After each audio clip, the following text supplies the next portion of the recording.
Hujambo mtazamaji, natumai kuwa una alasiri njema kufikia sasa. Tuingie katika taarifa zetu za Mbiu ya KTN, tukianza na biashara haramu ya pembe za ndovu.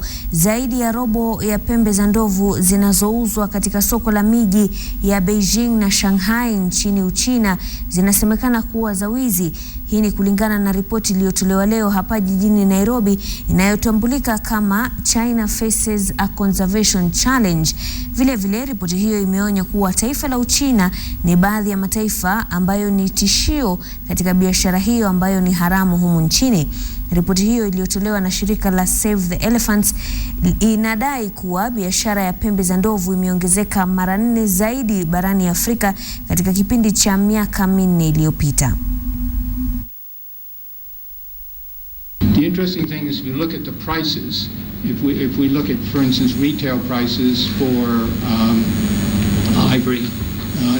wholesale prices for ivory in Africa today. If we look at Luanda, where we recently worked, the wholesale price is about $200 a kilo, and it's 2,100 in China. So it's 10 times as much. Now, of course, there are expenses there, and one of the expenses which conservation organizations have avoided looking at are the bribes. There's a huge train of officials that you have to bribe to get that ivory off the African continent into Asia and then into China. And if you look at retail prices as well, there's a huge increase from what you can buy in tropical Africa and what you can sell it for within China. Walimu wameamua kugoma ifikapo Januari tarehe 15 mwaka ujao iwapo serikali haitatimiza ahadi ya nyongeza ya mishahara na marupurupu. Uamuzi huu umeafikiwa leo katika siku ya mwisho ya kongamano ya walimu huko Kasarani. Mwanahabari wetu Lofti Matambo yuko huko na anajiunga nasi hivi sasa kupitia njia ya simu. Lofti, walimu walifikia uamuzi huu kwa kupiga kura kama walivyosema jana? Na kwa kweli walimu wameamua hivyo baada ya kuingia katika ukumbi wa michezo ya ndani Kasarani hapa, na ingawa haikuonekana kura ya moja kwa moja, ni kama wale viongozi wa kitaifa walikuwa na uamuzi tayari ambao wameutangaza mbele ya walimu, tena baadaye wakawauliza kama wanaunga mkono au la. Kwa hivyo kuna wengi waliunga mkono na ikawa wataamua kwamba kufikia hiyo Januari 15 watazibwaga chaki chini bila kujali athari yoyote kwa wanafunzi ama kwa mfumo wa elimu, maana kivyao wanasema kwamba wamechoka kusubiri na kuzungushwa na tume ya kuajiri. Na asante sana Lofti Matambo, bila shaka tutakuwa na taarifa hiyo kwa kina mwendo wa saa 1 katika taarifa zetu za KTN leo. Lakini tukiendelea na masuala ya walimu, Lydia Nzomo hii leo ameapishwa kuwa mwenyekiti wa tume ya huduma kwa walimu TSC katika mahakama kuu jijini Nairobi, na akizungumza katika hafla hiyo, Nzomo amesema yuko tayari kutekeleza majukumu yake ipasavyo na kuahidi kuwa atayapatia masuala ya nyongeza ya mishahara na usalama kipaumbele. Taarifa hiyo pia kwa kina tutakuletea mwendo wa saa 1.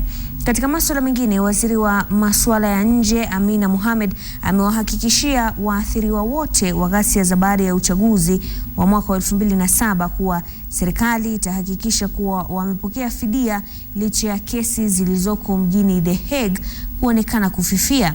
Akiongea mbele ya kamati ya bunge kuhusu masuala ya nje, waziri Amina aliongeza kuwa wizara yake inajadiliana na taasisi zote zinazohusika kutafuta njia mwafaka za kuleta maridhiano.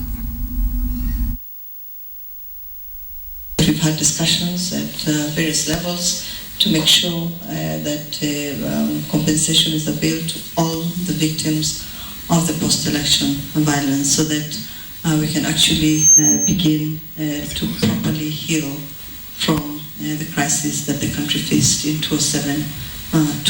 So I just wanted again to say thank you very much. Some of you came to remind us about the victims. Others came to urge us to make sure that our country was not treated as a country that was full of criminals. And Waziri wa Afya James Macharia ameeleza matumaini yake katika kupungua kwa viwango vya maambukizi vya HIV nchini kufuatia ushirikiano kati ya serikali ya Kenya na Hazina ya Dunia Global Fund. Macharia alisema haya katika uzinduzi rasmi wa ushirikiano huo unaonuia kupambana na HIV, malaria na kifua kikuu. Since independence, Kenya has been very much private sector driven. We have driven a very capitalistic system. So the private sector understands the commercial aspects of the health sector. And so we thought, as we address these other challenges we have, it is critical that we address these three particular diseases. And you have to have partners because the challenges are quite very, very, having a very big impact. Global Fund has invested over $900 million in Kenya, but there's still significant gaps, and we need the private sector to contribute. And because of the strong performance of Kenya, we are now in a position where we're discussing, one, sustainability of the gains, and two, how can we move towards elimination and eradication in some key areas. Mtazamaji, ni hayo tu tuliokuandalia kwa sasa. Taarifa hizo na nyinginezo kwa kina ni mwendo wa saa 1. Naitwa Mashirima Kapombe na kutakia alasiri njema.